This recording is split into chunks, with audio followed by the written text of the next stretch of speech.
Казвам се Асен Маринов, планински водач, екскурзовод и музикант, член на Планини и хора, Сдружението на планинските водачи в България. Ще ви представя ландшафтно-исторически парк Градището. Ландшафтно-исторически парк Градище се намира в югозападната част на Родопите, на пътя, свързващ Гоце Делчев с Доспат. Едноименната местност е едно от най-древните мегалитни светилища в Югоизточна Европа, датиращо от края на халколитната епоха в началото на 4-то хилядолетие преди новата ера и по-късно използвано от траките. Достигането до мястото е лесно. Малко след село Долно Дряново има табелки и голям паркинг, както и чешма и крайпътно заведение, в което да похапнете преди или след разходката.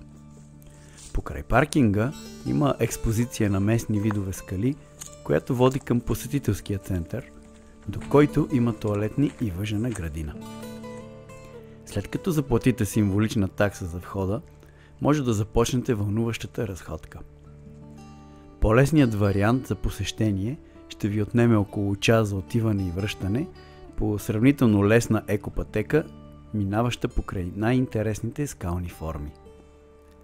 За по-дългия и труден кръгов вариант, с слизане до реката и изкачване до началната точка, трябва да отделите около 2-3 часа. Още в началото на пътеката, пред нас изненадващо се появява огромна каменна глава, изсечена в скалата. Продължавайки по скалистия рид, следват най-причудливи зооморфни форми, приличащи на костенурка, кит, крокодил и други, профиралки, издълбани кръгли отвори и басейнчета, характерни за тракийските светилища.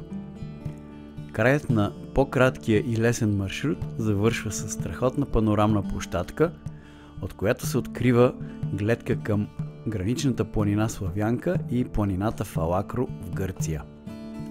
За по-дългия маршрут се продължава по стръмно спускащите се стъпала с парапет, където трябва да сте изключително внимателни, особено ако е мокро.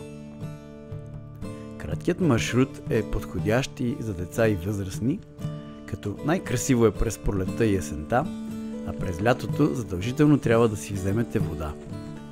В района има още много какво да се види.